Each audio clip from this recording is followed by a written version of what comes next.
এই শুনানি আজকে শেষ হলো। আমাদের প্রায় 1.5 কোটি শুনানি ছিল। এখন যে এসআইআই এক্সারসাইজ 2 মাস থেকে চলছে। এখানে কি হলো, বাড়ি বাড়িতে গেল, বিএলও এনুমেশন ফর্ম ভর্তি হলো, আপনার যেটা আছে এএসডিডি লিস্ট তৈরি হলো, বুথে বুথে আছে। 7 কোটি 8 লাখ লোকে খসড়া তালিকা লিস্ট মধ্যে নাম ছিল। তারপরে আনম্যাপড এলডি হিয়ারিং হয়েছে, আজকে হিয়ারিং শেষ হয়েছে। এখন মেন কাজ আছে আমাদের। এত এক্সারসাইজ হলো, লাখ লাখ মানুষ ইনভলভ ছিল, বিএলএ ইনভলভ ছিলেন, পলিটিক্যাল পার্টিজ ইনভলভ ছিল, পাবলিক ইনভলভ ছিল, গভর্নমেন্ট সার্ভেন্ট ইনভলভ ছিল, মাইক্রো অবজারভার এক গাদা পরিকাঠামো আমাদের ইনভলভ ছিল। Block office, SDO office, DM office, secretariat থেকে লোক, আমাদের সিও অফিস, ইসিআই। এখন এন্টায়ার জিনিস আছে আমাদের ইয়ারও হাতে। ওদেরকে যে আছে যত অ্যাপ্লিকেশন আছে সব ওদেরকে মাইন্ড অ্যাপ্লাই করিয়ে as per SII guidelines, as per the electoral registration rules, as per the acts, সব এখন ডিসিশন নিতে হবে উইদাউট ফিয়ার অফ ফেভার।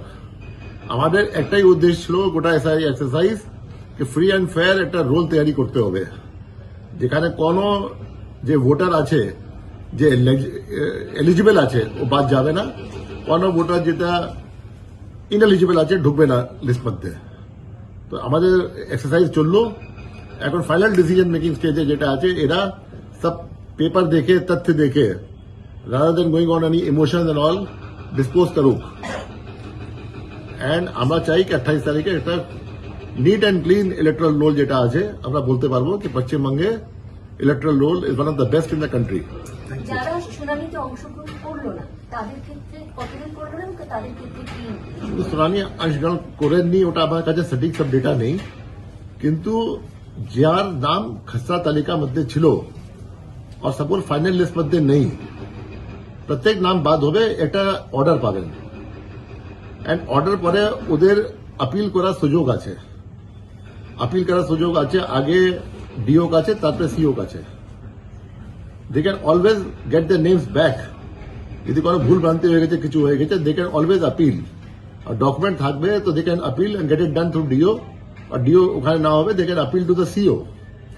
যার নাম খসড়া তালিকার মধ্যে ছিল না, ওদের একটাই ও আছে ফর্ম 6 অ্যাপ্লাই করার জন্য। ওরা ফর্ম 6 অ্যাপ্লাই করতে পারবে। এটাই, this is not the end, this is not the end, this is not the beginning. আপনার যে ফাইনাল ভোটার লিস্ট হবে, এরপরে যোগ বিযোগ চলবেই। কেউ মারা যাবে, ইয়া কেউ শিফটেড হয়ে যাবে, ইয়া কিছু হবে, ওটা ফর্ম 7 হবে। যার আশা করি ফর্ম 8 খুব বেশি হবে না, কারণ এখন অনেক মানুষের কষ্ট হয়েছে, হিয়ারিং এ এসছেন, এখানে গিয়েছেন, ওখানে গিয়েছে, ডাকা হয়েছে, কিন্তু অনেক রিকনসাইল হয়ে গেছে। যেটা আপনার আধার কার্ডে নাম ছিল, যেটা ভোটার লিস্টে নাম ছিল, বাবা নাম ছিল 2002 লিস্টে, এখন যেটা আছে, আশা করি একটু কষ্ট হয়েছে কিন্তু রিকনসাইল হয়ে গেছে। কিন্তু যারা নাম যে এলিজিবল হবে এরপরে ভোটার লিস্ট ঢোকার জন্য, ইয়া যে বাদ গিয়েছে, যা কোনো বাইরে ছিল, he can always come through form 6। একটা প্রশ্ন, এই যে মাইক্রো অবজারভার নিয়ে যে 8505, এদের কি ট্রেনিং কি শুরু হবে না কবে শুরু হবে? আমরা তো জেলা শাসককে বলে দিয়েছিলাম যে যে micro observer as per supreme court guideline eligible আছেন, ওদেরকে ট্রেনিং আরম্ভ করার জন্য। আজকে আবার আমি রিপিট করেছি ইনস্ট্রাকশন অল দ্য ডিওস কে, কি এখন এখানে ট্রেনিং করবো তো এটা গন্ডগোল হবে, এত দূরে দূরে থেকে লোক আসতে হবে। আর আগে যেটা এখানে ট্রেনিং করলাম ওটা ফার্স্ট টাইম ট্রেনিং ছিল। এখন যে জেলা অফিসার আছে ওরা বি 2 মাসে এক্সারসাইজ পরে অভিজ্ঞ হয়ে গেছেন, ওরা জানেন কি ট্রেনিং জন্য কি লাগবে না লাগবে, দে অল এক্সপিরিয়েন্সড। আর ওখানে মাইক্রো অবজারভারও আছেন, ডিএমস আছেন, এসডিওস আছেন, এইআরওস আছেন, বিডিওস আছেন, দে অল ভেরি এক্সপিরিয়েন্সড। তো আমরা জেলাকে এখন ডেলিগেট করেছি, আপনারা ট্রেনিং করুন ওখানে। যতজন ওখানে রিপোর্ট করেছেন, যতজন এলিজিবল আছেন, সাপোজ কোন জেলাতে 500 লোক রিপোর্ট করেছেন, ওর মধ্যে 400 এলিজিবল আছেন, তো 400 এলিজিবল আছেন, ওদের ট্রেনিং হবে সবাই। আশা করি 1-2 দিনের মধ্যে ট্রেনিং শেষ হবে, তারপরে এদেরকে আমরা যুক্ত করে দেবো আবার এইআরও সঙ্গে।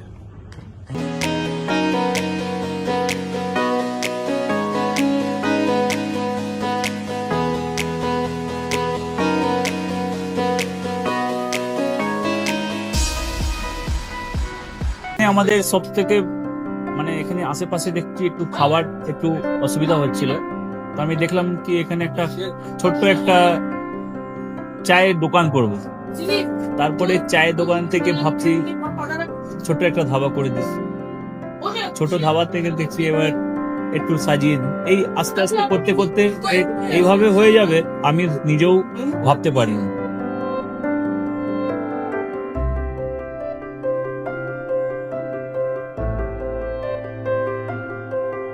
ব্যবহারের জন্য আমাদের এখানে কার পার্কিং থেকে নিয়ে গেস্ট খাবার থেকে নিয়ে বাড়ি, এরকম কিছু ব্যাপার যদি থাকে তো মানুষকে বাড়িতে আমরা সার্ভিস দিতে পারবো, এইভাবেও আমরা চেষ্টা করি।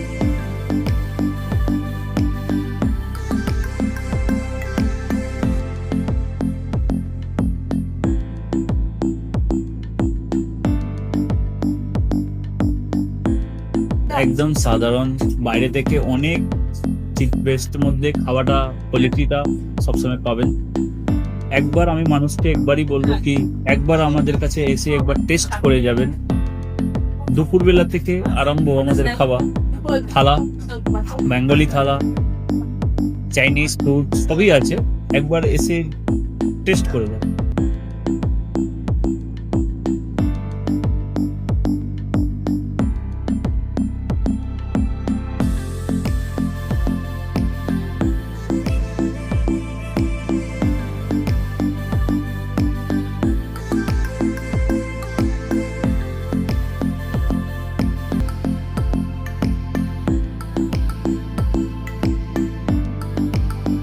আপনার চ্যানেলের মাধ্যমে বলি একবার আসুন কেশরী ধাবাতে, দেখে নিন। আমার নাম রঞ্জন কেশরী।